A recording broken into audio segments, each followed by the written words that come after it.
Magandang araw mga kaibigan at welcome sa paborito ninyong programang tatalakay sa mga katanungan ng ating mga kababayan tungkol sa usaping legal. Dito lang yan sa Abogado ng Bayan. Tutulong sa bayan, di mag-aalinlangan, tunay siyang mga Muli, ako po ang inyong Abogado ng Bayan, Attorney Hayes. At ito po ang programang magbabahagi ng mga kaalaman ukol sa batas, ngunit sa paraang mas mapadali at mas maintindihan ng nakararami nating mga kababayan. Susubukan natin gawing as easy as 1, 2, 3 ang batas. Ngayong araw na ito, tayo ay pinaunlakan ng ating bisita upang mapag-usapan at mapabigyang linaw ang mga mistulang komplikadong usaping legal. Ang atin pong bisita ngayong araw ay isa sa mga kinikilalang mahuhusay na aktor ng kanyang henerasyon. Siya po ay nagsimula sa mundo ng showbiz nang siya ay sumali sa sikat na segment ng Eat Bulaga na That's My Boy. Dito nakita ng mga manonood ang kanyang angking talino at pagiging bibo kahit siya ay musmos pa lamang noon. Halos kasabay nito, siya ay gumanap sa isang TV commercial ng Tide na talaga namang sumikat at siya ay naging household name ng ating bansa. Hindi nagtagal, siya rin ay naging mainstay kiddie host ng Eat Bulaga na tumagal ng mahigit 7 taon. Wow! Ang galing! Maliban sa Eat Bulaga, siya ay lumabas din sa mga TV shows gaya ng Full House, Encantadia, Etheria at Fantastic Kids. Siya rin ay nagbida sa pelikulang Espiritista Itay, May Momo with Bossing Vic Soto na kung saan siya ay nagawarang The Best Child Actor Award ng Guillermo Awards at FAMAS.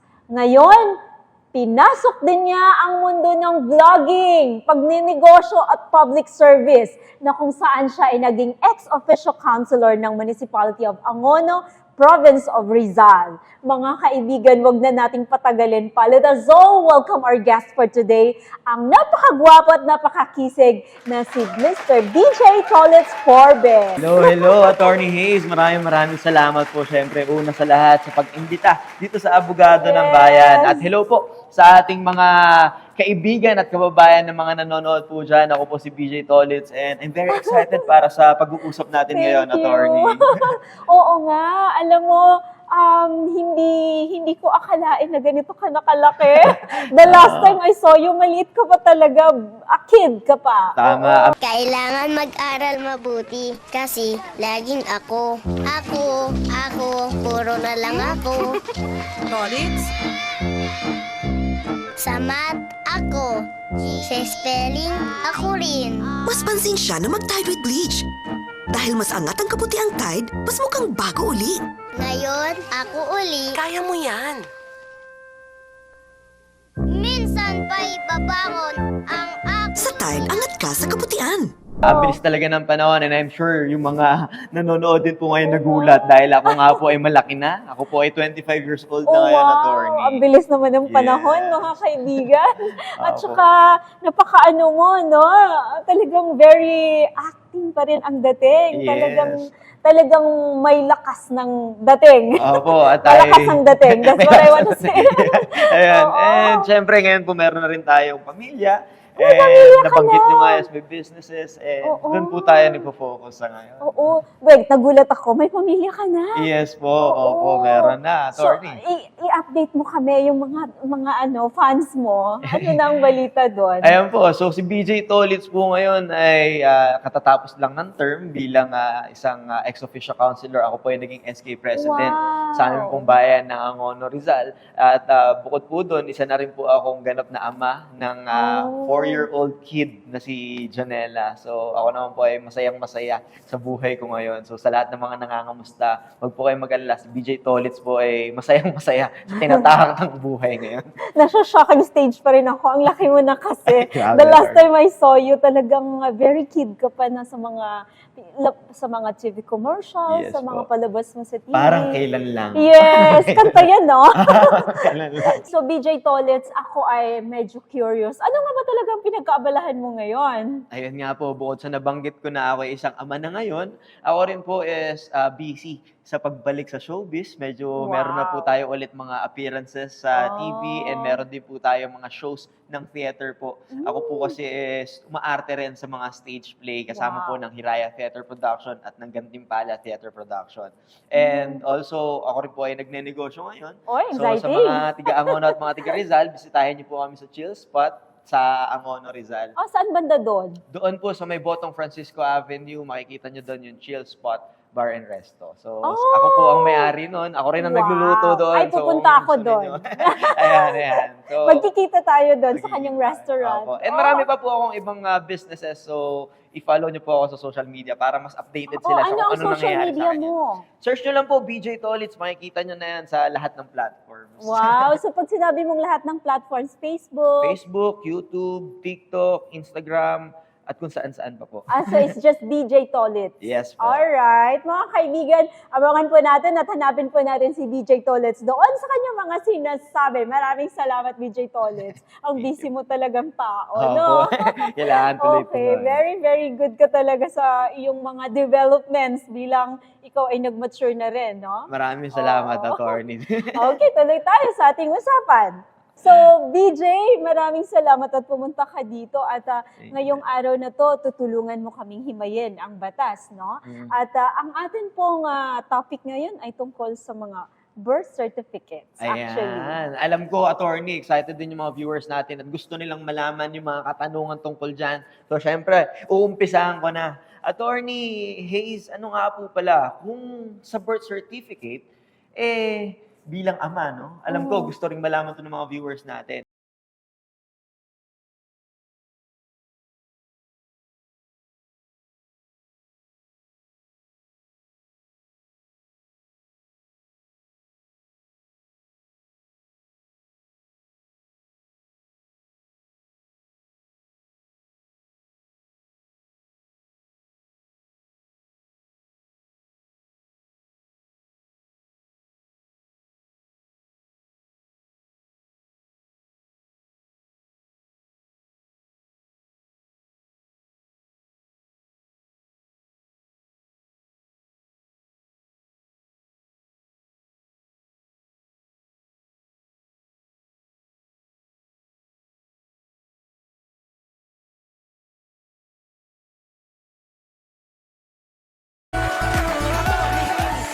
Mga kaibigan, nagbabalik ang inyong paboritong programang Abogado ng Bayan. Bago po natin sagutin ang tanong ni BJ Tolits, nais po muna nating pasalamatan ang ating mga supporters and sponsors. Especially House of Bride PH, maraming salamat sa napakaganda kong suit at napaka-fit nito sa akin. Salamat. For my hair and makeup, Reggie Rodriguez, songwriter and composer of Abogado ng Bayan theme song, Revilo and Jack. My producers, Velvet Media spouses Evelyn and JJ Maghirang, and also the marketing, production, and wardrobe teams of Velvet Media Productions. Maraming salamat. To all our sponsors, Mamo Bebu by Bianca Lapus, and ProQuip and Yama Engines by Sim Benko Marketing. Maraming salamat po sa inyong tiwala sa amin. Ngayon, babalikan na po natin ang tanong ni BJ Tolits. Okay, Yan. BJ, anong ulit yung tanong mo kanina? Ayan po. Yung tanong natin kanina is, attorney, pwede po bang magpapalit ng pangalan ng ama ng bata sa birth certificate? Alright, mga kaibigan, gusto po nating ipaalam sa inyo na kung sino po ang nakalagay na ama sa birth certificate ng bata ay hindi na po ito pwedeng palitan. Kasi ang sabi ng batas, hindi kasi pwedeng ganito yun, BJ eh. Later on, magkaroon ng gulo, di ba? O kaya yung anak niya, magkaasawa sa kapatid pala niya kasi nagkagulo-gulo na ang pagpapalit. Yan yung iniiwasan ng batas. Kaya kung sinong nakalagay ng ama doon, hindi mo pwedeng palitan. Okay? Hindi pwedeng palitan ng bata, hindi pwedeng palitan ng magulang. So kung sino yun talaga ang ama niya. Alright? That's the general rule. Although may mga exceptions like adoption, but still, dumaan yun sa prosesong legal. Hindi yung parang magpunta ka na lang sa PSA, magpapalit, o sa local civil registry. Bawal yun. Okay? Yan din yung isa sa lagi kong na-encounter na mga tanong BJ, kasi may mga iba na sabi, pwede bang palitan na lang? Sabi ng nanay, pwede palitan na lang ba daw yung ama ng anak niya kasi galit na siya doon. Pero actually, hindi talaga pwede yan. Okay po. So, ang way is parang legal adoption, no? Pwede. Pero mahaba yan. Oo, pero... At ibang usapin na yun. Oo, tsaka nagre-reflect doon na adopted siya. Okay po. Oo, lumabas pa rin yung biological parents niya at tapos adoption. Hindi Okay. talaga yung parang convert bigla na lang. Oo. So, hindi mabubura ang original na tatay sa birth Correct, certificate. yes, Okay. correct. So, bagong kaalaman yan. Ito namang next na tanong ko sa inyo, Attorney Hayes. Medyo sa akin to, no? Medyo gusto ko talagang malaman to dahil yung aking asawa, male sa kanyang birth certificate at siya malayo pinanganak sa Zambales. Pwede bang palitan naman yung gender doon sa birth certificate?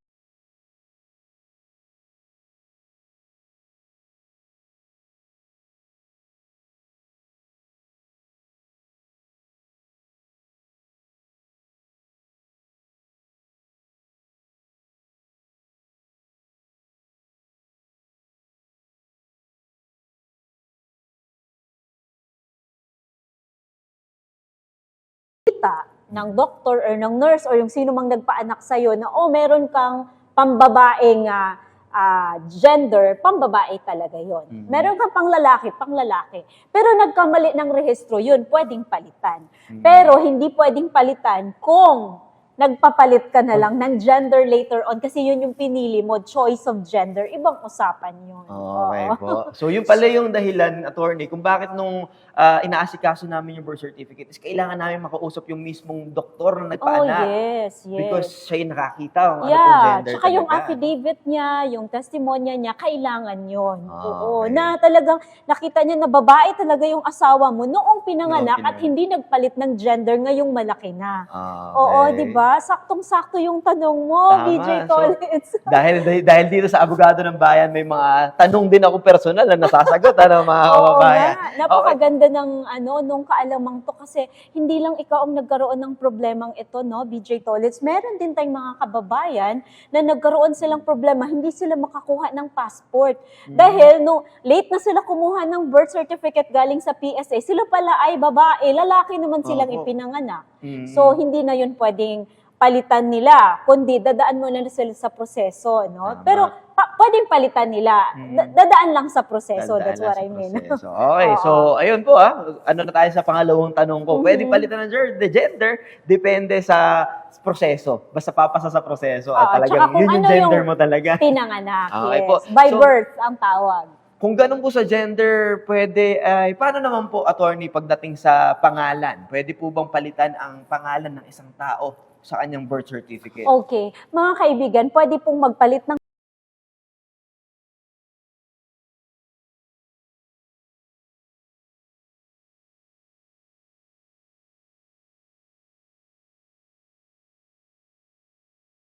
hirap i-pronounce yung pangalan mo. O baka French yung pangalan mo, German sound, tapos ikaw ay Filipino, nahirapan kang i-pronounce, no? O kaya napakahirap isulat dahil napakahaba or napakahirap ng spelling, no? Pero meron ding paraan na magpalit ng pangalan kung ito ay consequence ng kunyari adoption o inadapt ka na so papalitan mo na yon sa bago mong parents na nag-adapt sa'yo. O kaya dati illegitimate ka, ngayon naging legitimate ka na, ang tawag ng legitimation, pwede yon, okay? At saka meron ding mga paraan na pwedeng magpalit ng pangalan para walang confusion. Kunyari, may kaparas ka ng pangalan. Parehas na parehas. Just like my sister, meron siyang kaparas na pangalan.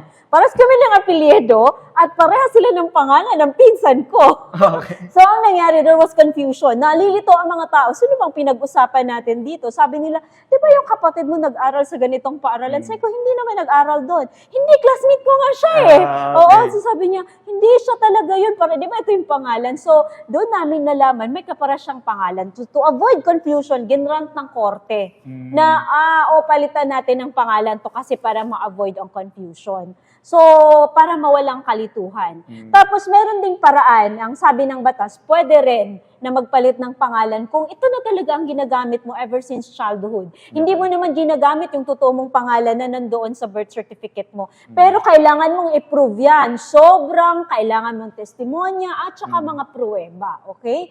At saka kung ikaw naman ay foreigner at gusto mong i-adapt yung mga nickname na tinatawag sa'yo na naging Filipino name mo na, kunyari, sobrang haba ng pangalan mo at German yon. Pagdating mo sa Pilipinas, ang tawag lang sa'yo ay Juan. Adi, gusto mo na ng Juan. Adi, yun na. Pwede mong ipapalit yun. At yun yung reason mo. At saka may mga apelyedo din, BJ, na gusto silang magpalit ng apelyedo dahil katawa-tawa. O kaya nakakahiya. Kasi may mga language kasi tayo na may meaning pala sa iba eh. Kunyari, doon ka pala nakakatira doon sa lugar na yon. Eh, yung meaning pala nun ay kakaiba sa kanila, nakakatawa. Pwede yung palitan. Okay? Basta ang tandaan nyo, hindi po pagpapalit ng pangalan ang rason ay para may tatakasan kang kasalanan, krimen, o kung ano-ano pang mga kadahilanan na pandaraya.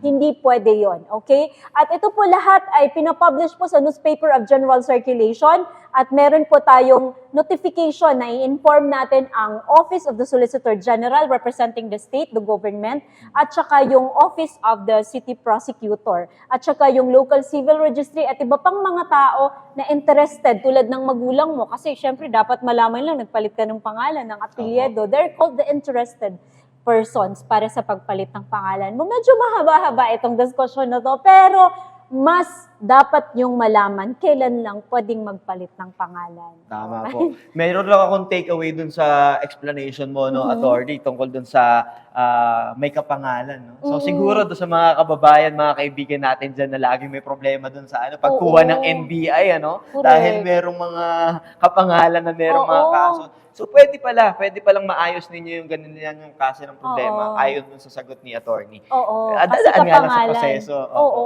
kasi kapangalan niya may criminal record. Yung magandang example. Example. Oo.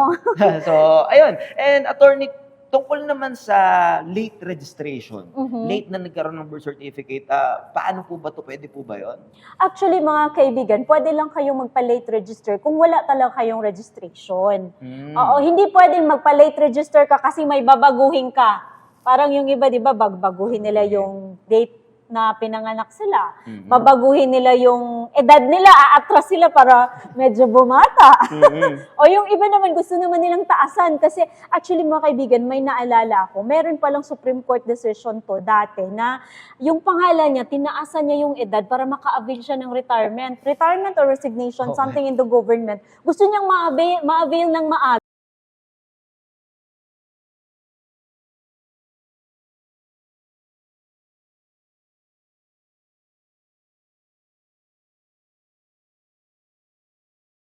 Registration. Kaya nakalimutan ng magulang mo, o kaya hindi na-rehistro na dala sa local civil registry, kaya hindi umakyat sa PSA. Kaya wala kang rehistro ngayon, dahil yun ang nangyari, pwede ka magpa-late register. Okay. So siguro po, kadalasan sa mga kababayan natin ng ganyan, yung mga sa bahay lang pinanganak, no? Yung mga Yung komadrona. iba, usually.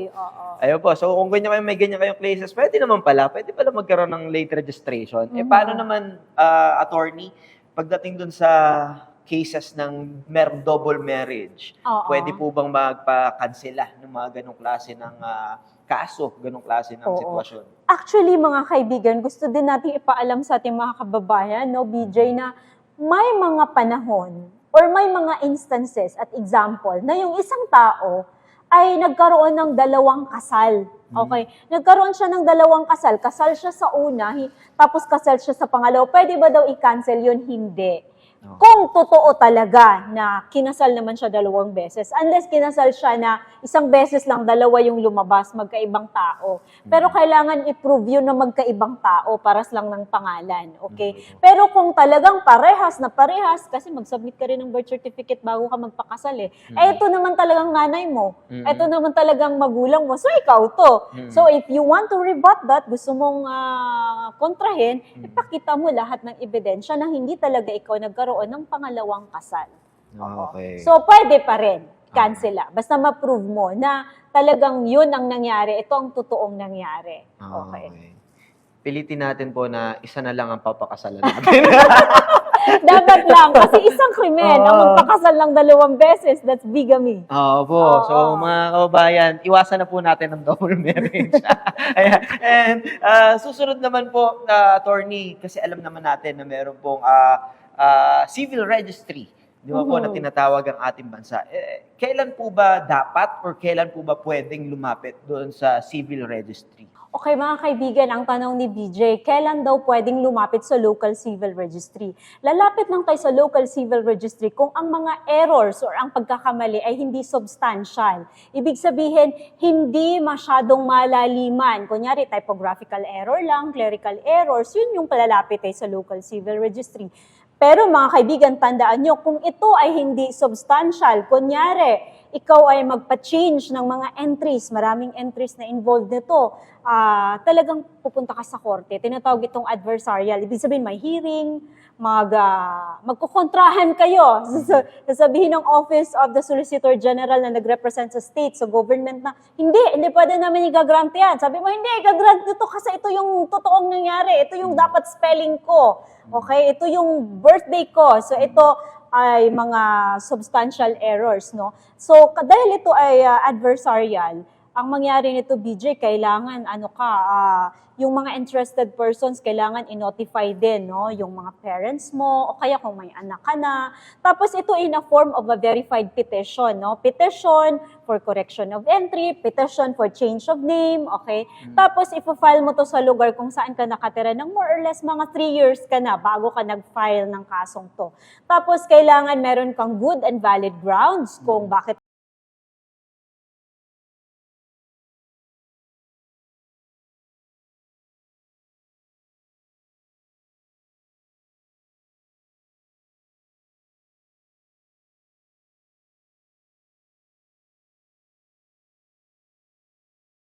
tayo dapat lumapit, depende sa sitwasyon. Attorney, halimbawa naman hindi pa siya kasal, pero lumalabas doon sa PSA na kasal na siya. So ano po ang pwede niyang gawin sa ganitong klase ng sitwasyon? Okay, parang na-mention natin to kanina, BJ, no? Pero ang first muna, alamin muna natin, totoo ba siyang kinasal na? Kung isang beses lang, pero nagkaroon ng 2 records, local civil registry lang siya. Ipa-cancel niya yung isa kasi isang beses lang, 2 yung record. Pero kung totoong 2 beses siyang kinasal, hindi na niya pwede yun ipa-cancel, okay? Kasi totoo naman bakit kamo? Ang ginawa kasi niya ay bigamos, no? Bigamous marriage. Ibig sabihin, nag-commit siya ng krimen na bigamy. 2 beses siyang nagpakasal. So, pwede siyang kasuhan ng kanyang unang asawa or pangalawang asawa ng bigamy. Oo. So, yun po. Okay. Kailangan na lumapit ka muna sa local civil registry with all the proof, no? Pero definitely, aakyat din yan sa PSA. Okay po. Attorney, nabanggit nyo kanina na yung pagpapalit ng typo sa name is sa civil registry. Tama po ba? Yun lang po ba ang gagawin? Ano pong gagawin kung typographical error lang sa name yung babaguhin? So, pupunta sila sa local civil registry, ipapakorek nila yung typo error, titingnan muna, ano nga ba talaga ang tamang spelling, okay? Ano nga ba talaga ang pangalan niya? Ano nga ba talaga ang totoo niyang gender, okay? So, ito ay titingnan lang, ano ba totoo niyang birthday, okay? Ito, ipapakita mo lahat ng proof, no? Kasi nagkamali lang yung nag-type doon, lalo na mano-mano yung typing noon, di ba? Alam mo yung typewriter na ganyan, oo. Usually, yung mga makaluma nating nagta-type written lang na mga entries, yun yung nagkakamali yung iba doon. Kasi siguro dahil mahirap na rin mag-erase. So siguro nagkakamali sila. Pwede yon, administrative hearing lang yun. May hearing pa rin, pero administrative lang. Pero take note, ito din ay verified din na petition, tapos may mga affidavit ng mga witnesses, ipafile nila sa local civil registry, tapos lahat ng mga persons interested ay ipapatawag din, pagulang, anak, okay? Tapos, kailangan ipapakita mo lahat ng ebidensya mo, dadalhin mo doon. Tapos, may publication din to. At saka, ipopost din to ng local civil registry na ikaw ay nagpapalit nga po ng spelling, ng birthday, ng gender. Kasi, yung gender na yung gender na totoo na pagkapanganak mo, kung lalaki, lalaki, babae, babae, hindi yung later on nag-change ka ng gender kasi transgender, hindi yun. Hindi yun sa local civil registry at hindi rin yun i-grant kahit aakit ka sa korte. Oo. So, nasagot ko ba yung tanong mo? Nasagot naman. Malinaw na malinaw ang lahat ng mga queries ko sa'yo, attorney. Marami ako natututunan. Ito naman, alam ko sa mga nanonood dyan, yung mga gustong tumakas sa responsibilidad. So, pakinggan ninyo ito maigi. Attorney, halimbawa, merong isang tao, tatay, hindi siya pumirma dun sa birth certificate ng anak niya. Pwede niya masabihin na hindi nila anak yun or ikaila niya? Pwede ba yun? Okay. Mga kababayan, dalawa po ang punto ni BJ Tolets, no? Number one, kung kasal naman sila, hindi naman kailangang pumirma ang tatay. Kasal sila eh. So, definitely, legitimate yung bata, anak sa kanila during kasal sila, di ba? Mag-asawa sila. Pero, ang problem kasi, BJ, kung sakali ang babae, hindi naman sila kasal sa lalaki. Tapos sabi nung lalaki, ayaw kong pumirma niyan. Hindi narehistro, wala ang pangalan ng tatay. Ayaw niyang pumirma eh. Kasi kapag illegitimate kasi, ibig sabihin, hindi sila kasal. Pag hindi pumirma ang tatay, ang dala-dala ng bata sa kanyang birth certificate, wala siyang tatay. Diba? Ang tanong mo kanina, pwede bang sabihin ng tatay, hindi ko naman anak yan. Yes, pwede niyang sabihin na hindi ko anak yan. Bakit? Ang basehan po natin ay ang birth certificate. Kung wala pong pirma ang tatay doon at hindi kasal sila ng nanay mo, hindi pwedeng sabihin ng batas, hindi mo siya tatay. Pero may paraan ba na kontrahin yun ng bata? Pwede, di mag-DNA test siya. Kontrahin mo na niya yun sa korte, lalo na kung yung tatay maraming ari-arian, gustong habulin ng anak. Diba? O kaya inutusan ng nanay, ma-influensya ang nanay. Sabi nanay, habulin mo yung tatay mo yan. Pwede. Then prove it to the court, bring the DNA result, di ba? Na tatay mo talaga yon. Okay, pero ang tanong mo, pwede bang sabihin ng tatay na hindi ko anak? Pwede. Oo, wala siya sa birth certificate eh. Okay. So, mag-ingat tayo kasi alam na natin yung dalawang sides na pwede palang sabihin na gano'n. Pero alam na rin natin kung paano siya labanan kung sakaling meron mang Tsaka may mga ganun iba. na gagawin, no? May mga iba kasi na sa dami niyang anong mga girlfriends, hindi na niya alam kung anak na talaga.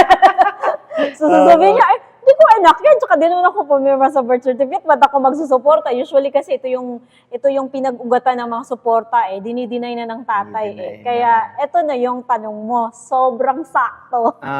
pwedeng i-deny, pero may laban pa rin tayo para DNA test and para makuha pa rin natin kung ano yung nararapat dun sa bata. Di ba po? Ngayon naman, mapunta po ako medyo sa adoption na topic, no? Paano naman po kung gusto ng isang tao, Attorney Hayes, na mag-adopt ng isang bata? Pwede po bang diretso na ipangalan na sa kanilang mag-asawa yung bata para ituring na talagang parang tunay nilang anak yung bata? Okay, magandang katanungan din yan, BJ Tolets, no? Mga kaibigan, gusto din natin i-emphasize ito.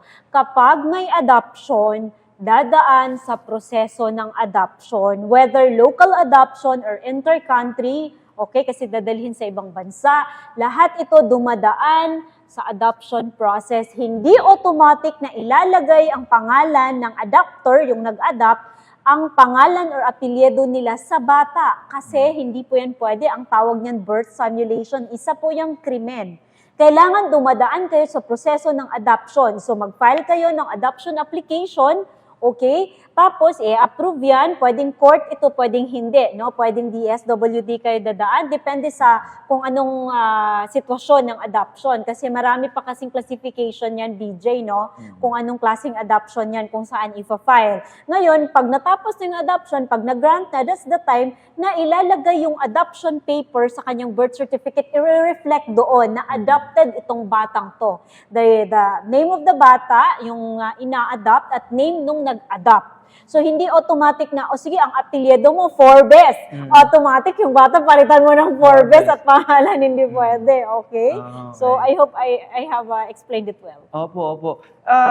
Ito medyo similar pero ibang case, Attorney Hayes, no? Kapag naman po sa inyo lumaki yung bata, let's say kamag-anak or basta sa inyo lumaki yung bata, pwede bang iparehistro na rin sa pangalan ninyo yung batang Oo. yun? Parang medyo similar lang konti sa una mong katanungan, DJ, no? Kasi sa mga probinsya, sa totoo lang, may mga nangyayaring ganito. Na ang bata, sa kanila na lumaki, narehistro na rin nila under sa kanilang apelyido. Tapos ipinalabas na rin nila doon na sila yung magulang kung sino yung nagpalaki. Actually, hindi po nararapat yan dahil isa po yung krimen. Ang tawag po niyan ay birth simulation. Kasi tulad ng sinabi natin kanina, BJ, may pagkakataon na baka yung magkamag-anak, magkakasalan na lang sila, no? Mag-aasawa sila dahil wala ng katotohanan as regards anong generation sila galing, kanino sila galing na pamilya, sino ang tunay nilang magulang.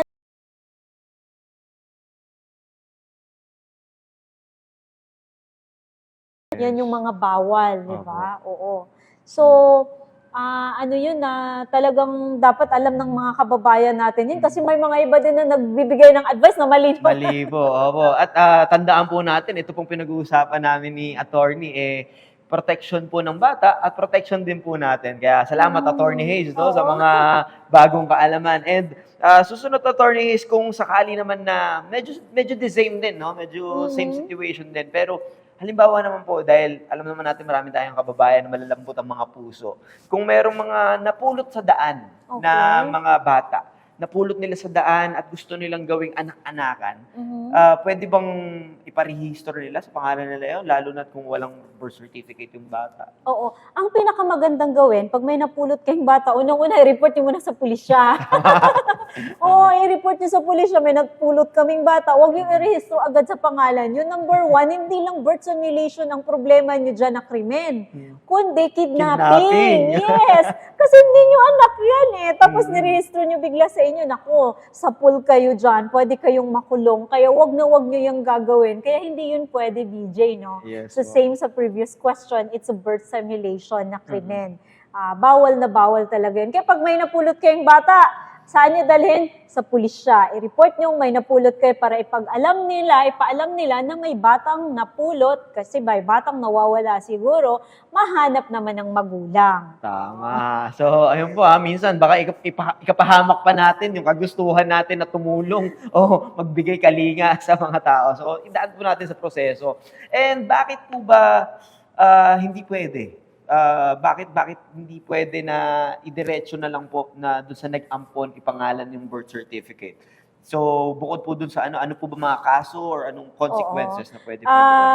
Yung iba kasi nito, BJ, no, yung iba ginagawa nilang escape, no, na hindi na sila dadaan sa napakahabang proseso. Yung iba kasi ayaw din gumastos, lalo na adoption, ayaw nilang pagdaanan yun, ayaw nilang mag-attend ng hearing. Gusto nila automatic na lang. Gusto nila, sige, registro mo na lang sa pangalan natin para hindi natin dadaan sa adoption. Magiging anak na natin insigida yan. So, hindi po yan nararapat. Kasi tulad ng sinabi natin, magkakaroon ng gulo ang ating henerasyon. Magkaroon ng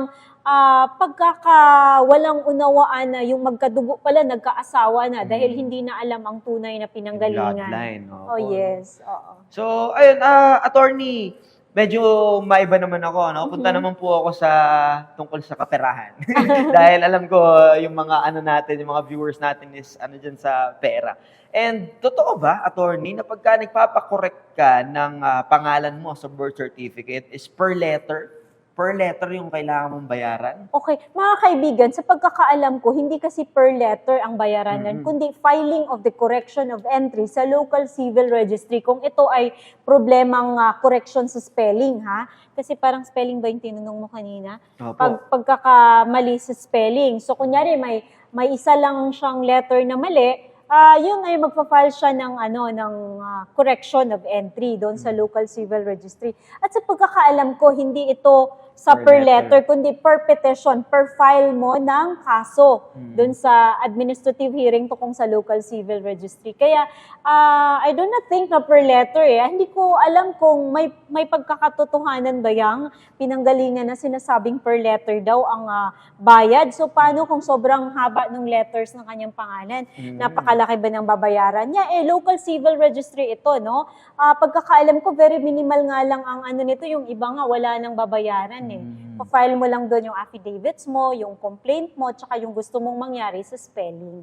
Okay Okay. po. So, siguro, So, aalamin natin pa yan, no? Baka may bagong batas pa lang ngayon na per letter na, pero sa pagkakaalam ko, hindi. Hindi talaga. You have to file it through a petition doon sa local civil registry para i-correct. okay po. So, siguro, mga kababayan, mag-ingat na lang din po tayo. Ano? Kasi baka mali pala yung taong nalalapitan natin. Baka nare-red tape pala tayo. Ano? So, siguraduhin na lang natin na tama po yung mga kausap natin pagka nag-aasikaso tayo ng mga papeles.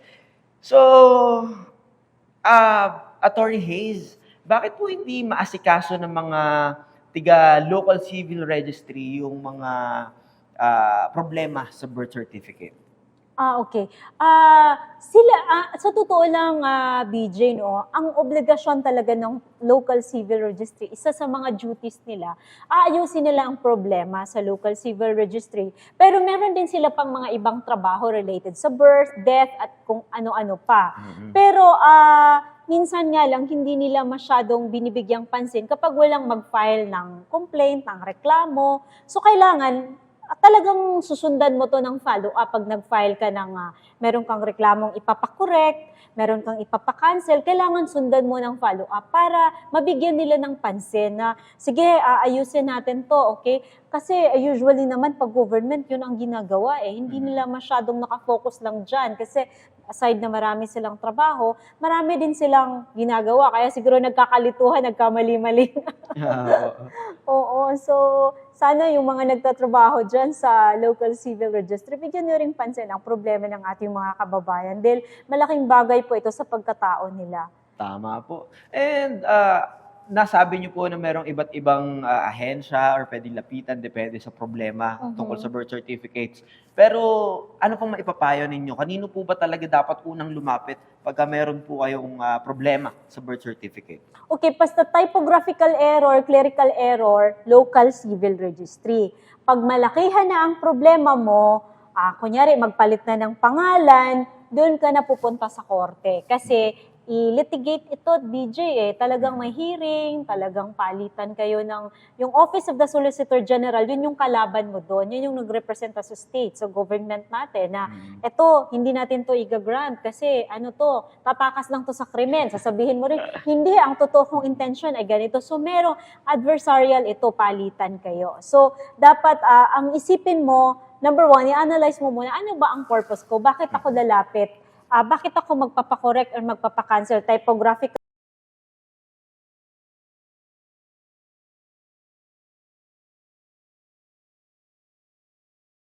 Po. And attorney, ano naman po yung masasabi nyo dun sa mga kababayan natin, Attorney Hayes, dun sa mga gusto mag-shortcut ba? Pwede bang mag-execute na lang ng affidavit para dun sa mga wrong spelling na pangalan, sa mga ayaw mag-file sa local registry, pwede bang affidavit na lang? Oo, meron silang tinatawag, BJ, na affidavit of one and the same person. So, ibig sabihin, yung pangalan mo, BJ, tapos naging DJ, okay, paras naman ng apelyido, paras ng middle name, tapos kailangan mo na, depende sa ahensya na pupuntahan mo, kung papayag naman sila na tumanggap ng affidavit of one and the same person, na ikaw lang yun, paras lang yung BJ and DJ, paras lang yung dalawa, then pwede nilang tanggapin. Pero may ibang mga government agencies na hindi tumatanggap ng affidavit of one and the same person. Okay po, Attorney Hayes. Siguro ito na yung last question. Yan. Siyempre, meron tayong ibang IDs po di ba? Dami natin iba't ibang IDs. So kung meron pong pinabago sa birth certificate ko, like spellings or kung ano man, kailangan ba lahat po ba ng mga IDs ko is baguhin din siya dun sa kung ano yung binago dun sa birth certificate? Yes, oo. Mga kababayan, kapag nagpalit kayo ng pangalan, whether sa local civil registry or ginrant na ito ng korte, kung ano man ang iyong mga ID, dapat babaguhin din yun na mag-coincide sa iyong birth certificate. Kasi naman pwedeng yung birth certificate mo yung pangalan, iba yung ID mo. Oo. Pero doon din yan papasok muna na ilabas mo muna yung pruweba na ginrant ito ng local civil registry or ginrant ito ng court, kaya magpalit ka na ng ID. Kaya per government agency na meron kang ID or okay lang kang school ID, madali lang. Pero yung mga government IDs muna na meron ng pangalan, kailangan mo talagang mag-furnish ng copies ng either from the local civil registry na resolution nila or yung sa korte mismo na decision kasi kailangan kailangan nilang baguhin eksakto, kailangan din nilang pruweba na hindi ka nagawa-gawa lang. So, sobrang mahabang proseso din kasi kung marami ka ng ID. Then, yun yung aayusin mo isa-isa, mahaba-haba din yun. Para kang bagong tao ulit. Attorney, at magsisimula ka ulit ng iyong mga pagpaprocess ng papers. Correct. Ayun, maraming salamat, Attorney. Nasagot niyo po Oo lahat nga. ng mga katanungan Wait, ako ko. ang magpasalamat Okay. sa'yo. Maraming salamat, DJ Tolits, sa pagpunta nyo sa amin, pagbisita nyo sa amin, kasama ng ating mga kababayan na nag-antay sa'yo. Salamat. Mga fans mo, simula nung ikaw ay kiddie pa, hanggang ngayon na ikaw ay adult na. Sobrang maraming nag-aabang sa'yo. Kaya kami nagpapasalamat sa'yo sa iyong pagtulong sa atin na himayin ng batas. At sana marami pa tayong mga kababayang matulungan muli. At tinitingnan din namin ang mga panahon na makasama ka namin muli dito sa Abogado ng Bayan. Yeah, maraming salamat, Attorney. Oo. Attorney Hayes, sobrang nag-enjoy ako and sobrang dami kong natutunan. Very fruitful itong araw na to. Hindi ako nagsisisi na talagang napaunlakan ako dito sa Abogado ng Bayan. At syempre po sa ating mga kababayan at kaibigan na nanonood po sa atin ngayon dito sa PTV4, maraming salamat sa pagsama niyo po sa amin sa makabuluhang pagkukwentuhan. At syempre po, sana magkita-kita ulit tayo dito po sa Abogado ng Bayan. And syempre, ako po ulit si BJ Tolit. Sana po i-follow niyo po ako sa aking mga social media accounts. I-search niyo lang po sa YouTube, Spotify, sa TikTok, sa Instagram, and sa Facebook, sa lahat po, BJ Tolits Forbes. And gusto ko rin po kayong imbitahan, bisitahin niyo po ang Chill Spot Bar and Resto sa Angono Rizal. Makikita niyo po ako doon at servean ko po kayo ng masarap na pagkain. And maraming salamat, Oo. Attorney Hayes. Maraming salamat, Abogado ng Bayan, sa pagkakataon na magkaroon po ako ng panayam at kwentuhan dito po sa inyong palabas at sa inyong programa. Mga kababayan, muli marami pong salamat, DJ Tolits. At susunod na po mga kaibigan, huwag kayong aalis. Atin pong sasagutin ang inyong mga katanungan na pinadala ninyo sa ating official Facebook page. Again, DJ, I hope you can join us again. Yes po. Thank you. Diyan lamang po kayo, huwag kayong aalis. Magbabalik ang inyong paboritong programang Abogado ng Bayan. Tutulong sa bayan, di mag-aalinlangan. Tunay siyang mga lilingkod. Siya ang kasagutan sa ating mga katanungan. Siya ang maaasahan dahil siya si Attorney Hayes. Tutulong sa bayan, di mag-aalinlangan. Tunay siyang mga lilingkod. Tutulong sa bayan, di mag-aalinlangan. Tunay siyang mga lilingkod. Alright, nagbabalik na po ang inyong paboritong programang Abogado ng Bayan. Ako po muli si Attorney Hayes at dito sisimulan na nating sagutin ang inyong mga katanungang pinadala sa ating official Facebook page. At ito na po ang unang message na tanong na pinadala sa atin. Attorney Hayes, dadaan pa ba sa korte kung magpalit ng pangalan? Ang sagot natin dyan ay yes, dadaan pa sa korte kung magpalit ng pangalan. Ang tawag po sa ipa-file sa korte ay petition for change of name. Kung ito man ay full name mo ang papalitan o apelyido mo. Ito po ay judicial proceeding. Ibig sabihin sa korte po, kayo po ay magsagutan ng Office of the Solicitor General representing the state. At sila po ang kukontra sa iyo tungkol sa pagpapalit mo ng pangalan, okay? So, ang exception lamang dito na hindi ka dadaan sa korte, hindi ka mag-file ng petition for change of name, kung ang problema mo sa pangalan na ipapalit mo ay correction lamang dahil may typographical o clerical error.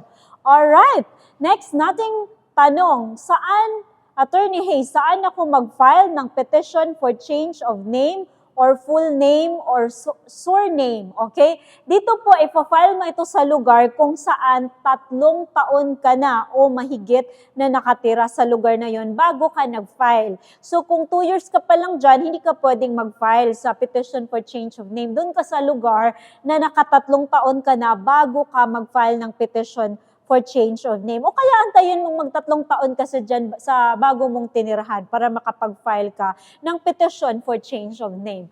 Another question, Attorney Hayes, ano ang mga dahilan para pwedeng magpalit ng pangalan? Okay, na-explain na natin ang petition for change of name ay sa mga kadahilanan lamang na ito'y katawa-tawa.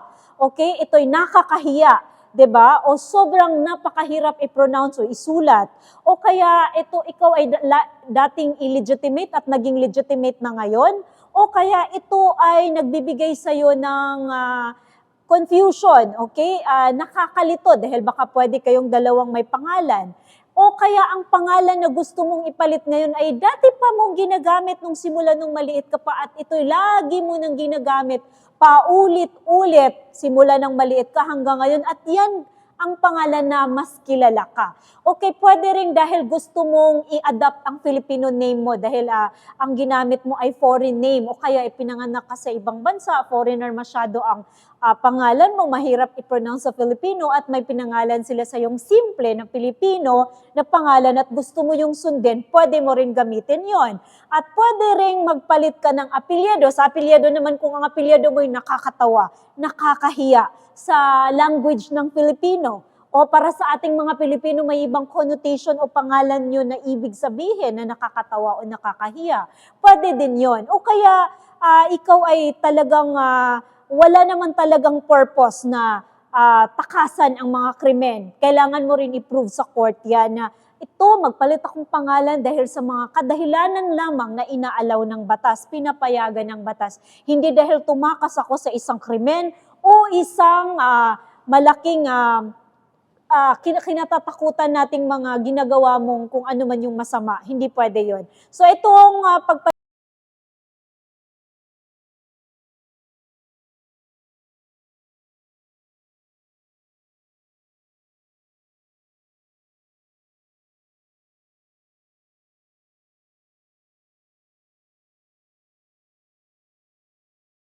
relatives mo dahil dapat alam nila na ikaw ay nagpalit ng pangalan. Okay, mahaba-haba po ang sagot nun.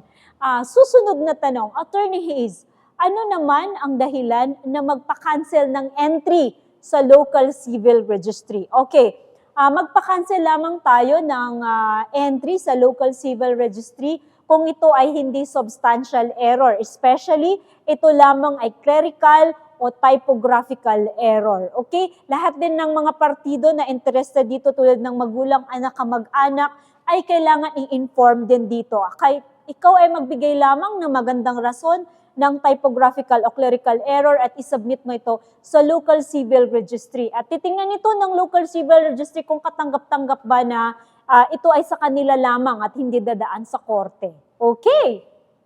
Next question, Attorney Hayes, correction ba ang typographical o clerical error kung magpalit ng first name, birthday or month of birth, or sex, na ito naman ay typographical error? Okay, ang sagot natin yan ay yes, dahil typographical o clerical error ay sa local civil registry lamang ito. Ito ay administrative hearing lamang, administrative lamang na proseso I mean, at wala po itong hearing. At lahat ng mga interesadong partido tulad ng magulang, kamag-anak, mga anak ay kailangan i-inform din sila. At pag-submit lamang ikaw ng affidavit sa local civil registry at kailangan i-inform mo rin doon ang kadahilanan bakit ka magpalit. Ano ang dapat? Okay? So sa sex naman doon sa local civil registry, yung pagkakamali lang yun na lalaki tas naging babae doon. Hindi yung lalaki siya tas naging babae na lang ang choice niya ngayon kasi malaki na siya. Hindi yun matter of choice, kundi kung ano yung nakikita ng doktor pagkapanganak niya, yun lang ang pagkakamali dahil narehistro siyang lalaki imbes na siya pinanganak na babae. O kaya may pinanganak siyang lalaki, may ari siya. Siya ay makikita mo na ang ari niya lalaki talaga tapos narehistrong babae. Yun ang pagkakamali na tunay pero hindi yung dahil nagpalit siya ng gender. Okay, tandaan po natin yan kasi kung magpalit ng gender, hindi po yan pinapayagan ng batas. Okay, next question. Attorney Hayes, ang name ko ay Gina, G-I-N-A, pero ang nasa birth certificate ko ay Jenna, G-E-N-A. Ano ang dapat kong gawin? Okay, this is a matter of spelling, no? So, kapag spelling lang, typographical error lang ito. Kaya ang gagawin mo, mag-file ka lang ng correction of entry sa local civil registry na nagkamali lang ng spelling. Yung I, nagiging E. So, mo ito ngayon. So, madali lang to kasi typographical o clerical error lamang ito. Okay, thank you. Next question. Attorney Hayes, ang tatay ko ay sinasabing hindi niya ako anak dahil hindi siya nakapirma sa birth certificate ko. Hindi sila kasal ng mother ko. Ano po ang dapat kong gawin? Kasi anak talaga niya ako. Okay, so kung hindi nakapirma ang tatay mo sa birth certificate mo at illegitimate child ka, ang dapat mong patunayan ay kukuha ka ng DNA test. Patunayan mo na ikaw ay anak talaga ng tatay mo at kung meron kang kiniklaim sa tatay mo, you just have to produce this result of the DNA test at masasabi mo na ikaw ay talagang anak ng tatay mo. So, yan lang yung pangontra sa mga tatay na hindi pumirma sa birth certificate at dinideny na anak nila yung bata. Okay, next question. Attorney Hayes, ang dami ko pong na-encounter na pamamahiya dito sa Maynila dahil ang apelyido ko ay Tupac. Ano ang dapat kong option para magpalit ng apelyido? Okay, ito ang Tupac dahil may Tupac, di ba? Iba ang connotation sa Filipino eh. So ang gagawin mo dito, change of name ka. Okay, change of name, bakit? Embarrassing to eh, nakakahiya. So, petition for change of name, palit ka lang ng pangalan sa court at ang reason mo ay ridiculous or embarrassing. So, pwede yan i-grant ng korte kasi nga nakakahiya. Okay, so another question. Attorney Hayes, ang pangalan ko po ay Pukpuk dahil may halong Thai ang mama ko. O, so taga Thailand yung mama niya, pero dito sa Pinas, ako nag-aral at lagi akong pinagtawanan. Pwede ba ako magpalit ng pangalan? Yes, pwede kang magpalit ng pangalan sa dalawang rason. Una, gusto mong i-adapt ang Filipino name mo, baka may tawag na sa'yo na iba eh, kasi ayaw mong tawagin kang Pokpok. Pangalawa, nakakahiya at nakakatawa yung Pokpok, di ba? Kasi that connotes prostitution or a prostitute. So nakakahiya yon. So file a petition for change of name in the court, file mo yon at ang dahilan mo embarrassing or ridiculous first name. So pagkapalit mo nun, igagrant yan ng korte, definitely, kasi nakakahiya naman yon. Okay, next question. Attorney Hayes, pwede bang mag-change ang status ko sa birth certificate from illegitimate to legitimate? Yes, pwede. Sa dahilan na kunyari dati, ang magulang mo hindi pa sila kasal, illegitimate ka. Ngayon, nagpakasal na silang dalawa, legitimate ka na. So, ang tawag nun, legitimation. May proseso din yun. Pero, local lang, administrative, hindi kailangan sa korte i-file. Legitimation lang ang tawag nun. At, machi-change na ang birth certificate mo, maging legitimate ka na. Alright? Next question. Attorney Hayes, ako po ay transgender. Pwede ba ako magpalit ng gender sa birth certificate ko? Okay, may kaso na pa ito na umabot sa Supreme Court dahil siya ay lalaki talaga. At gusto niyang magpalit ng gender na babae kasi nagpa-transplant siya na magiging babae na itsura, boses, pangangatawan, pati yung kanyang sexual organ. Pero ang sabi ng Supreme Court, hindi pwede.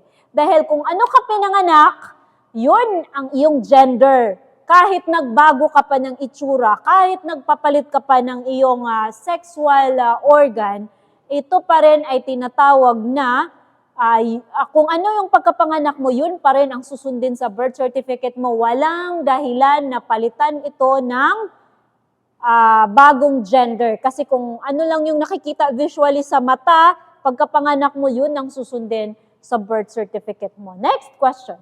Attorney Hayes, pwede ko ba masunod ang foreigner name ng mga magulang na nagampon sa akin? Yes, pwede kung nag-grant na ang adoption papers mo. Kasi yung adoption papers, yun yung i-attach mo sa change of name para sa pag-a-adopt mo ngayon ng bago mong apelyido. Magre-reflect din yun sa birth certificate mo na adopted ka. Kaya bago na yung apelyido mo. Okay? Thank you. Next question. Attorney Hayes, pwede bang hindi ko palitan ang apelyido ko nung nag-asawa na ako? Kung ano lang sana ang nasa birth certificate ko. Okay, gusto po nating ipaalam sa ating mga kababayan, wala pong batas na nagsasabi na ang mga babae, pag nag-asawa, palitan na agad ang apelyido nila sa apelyido ng asawa nilang lalaki. Pwede pong magpalit, pwede ring hindi. Ibig sabihin, kung ano yung apelyido ng dalaga ka pa, pwede mong i-retain yan. Hindi naman talaga necessary na porque nag-asawa ka na ang apelyido na ay ganito, palitan mo na rin ang ganito. Hindi naman kailangan. So ang tanong mo, pwede bang manatili ka sa single mo na apelyido? Pwede. Pero yung status mo, palitan mo na ng married. Okay? Next question. Attorney Hayes, pwede bang ibalik ko ang apelyido ko pagkadalaga, pagkatapos ng annulment ko. Pwede, yes. Yung annulment papers mo, yun yung i-attach mo sa mga ID mo na babaguhin mo. Okay? Kasi babaguhin mo yung mga ID mo, lalong-lalo na yung apelyido mo na dinadala mo sa mga documents na kailangan, yung mga necessary documents na meron ka. So, ibalik mo lang yun. Kasi yun lang namang documents at IDs ang pinapalitan ng apelyido eh. Wala naman tayong question doon sa mga birth certificate. Di naman nagbabago yun. Next question. Attorney Hayes, ano ang ginagawang proseso kung mag-dash ako sa apelyido ko pagkadalaga kasama ang apelyido ng asawa ko? Ano ang ginagawang proseso? Wala. Ginagawa mo lang, apelyido mo nung pagkadalaga, lagyan mo ng dash, lagyan mo ng apelyido ng asawa mo. Wala ang ginagawang proseso nun. Bakit? Ang ipoproduce mo lang naman ay yung marriage contract. O ito na yung apelyido ng asawa ko ngayon, then that's the marriage certificate that you're going to attach. Question is, yung iba kasi, dash lang ng dash, yung middle name nila, dinadash nila sa apelyido nila, mali yun. Mali yun. Yung apelyido mo sa pagkadalaga, pwede mong i-dash sa apelyido ng asawa mo ngayon kasi gusto mo ngang i-retain. Gusto mo ngang panatilihin pa rin yung apelyido mo nung pagkadalaga mo. Gusto pa rin mong makilala ka sa apelyidong yon, lalo na pag sikat yung apelyidong yon. Yun yung mga ginagawa ng iba. For example, we have Defensor Santiago, Defensor Santiago, di ba? Hindi niya tinatanggal ang Defensor kasi sikat naman yung Defensor eh. So, para lang madala yung apelyido ng asawa niya at di mawawala yung pagkadalaga, nilalagyan niya ng dash. But wag niyong i-dash ang middle name niyo sa last name. May kilala akong ganyan, no? Wag ko nang sabihin, pero sikat din siya. Mali yung ginagawa niya. Okay, next question. Attorney Hayes, nung pinanganak ako, ang tagal nakaisip ng pangalan ng magulang ko. Kaya nilagyan muna ng doktor na baby boy. Kasi kailangan yon bago ilabas sa hospital. Hanggang ang narehistro sa akin ay baby boy. Pwede ba akong magpalit ng pangalan? Okay. So medyo subjective ito na part, no? Kung nakakatawa para sa'yo ang baby boy, baka masyado kang macho, tas ang tawag sa'yo baby boy, o kaya masyado kang lalaking lalaki, tas ang tawag sa'yo baby boy, o kaya medyo iba ang sexual preference mo, gusto mong medyo may pagkababae, tapos ang tawag sa'yo baby boy. Now, you have to substantiate it sa court na gusto kong palitan ang pangalan ko, hindi na baby boy. E di palitan mo na, baka pwedeng palitan mo ng baby girl. Okay, so depende sa'yo. Kailangan ilabas mo ang lahat ng ebidensya mo ng nasa naaayon lamang sa batas. Bakit ka magpapalit ng pangalan? Number one, talagang nakakatawa, nakakahiya. Yun tong yung mga usual eh. Okay, na pagpapalit ng pangalan. So file a petition for correction of entry in the Regional Trial Court. Okay, so mga kaibigan, sana po nasagot natin ang inyong mga katanungan. Okay, may mga problema kayo minsan dahil gawa lang ito sa kapabayaan ng ating mga kababayan na nagtatrabaho dyan sa mga ahensya na in charge. Ito yung mga typographical error at hindi maayos ang pagkopya ng pangalan. At ito naman ay tumatatak sa rehistro ng inyong mga birth certificate. Sana sa mga in charge, sa mga ganitong obligasyon, sana doble o triple pa ang inyong gagawin na pag-check bago nyo irehistro ito. Dahil kawawa ang mga apektado. Hindi pa naman ito napakadali para sa kanila, kundi napaka-hassle ito. Kayo naman dyan, mga magulang, huwag nyo naman pangalanan ng nakakahiya o nakakatawa ang inyong mga anak dahil hindi lang ito trip-trip lang. Ang pagpangalan sa inyong mga anak ay malaking impact ito sa buhay nila, lalo na sa paglaki nila. Yung mga ibang tao naman dyan, huwag naman kayong dumagdag sa problema ng iba. Bagkos, tulungan nyo silang masolusyonan ang kanilang mga problema at hindi magkaroon ng sama ng loob sa kanilang buhay. Sa mga problemang mga kaunti lamang dyan, may mga problema sa kanilang birth certificate, konting pasensya lang, maaayos din yan. Okay, dito na po nagtatapos ang ating episode. Kami po ay nagpapasalamat sa inyong palaging pagsusubaybay sa ating programa na inyong paborito. At sana po ay makasama namin kayo muli sa mga susunod nating episodes. Ako po si Attorney Hayes, at ako ang sasagot sa inyong mga katanungang legal dahil ako ang inyong abogado ng bayan.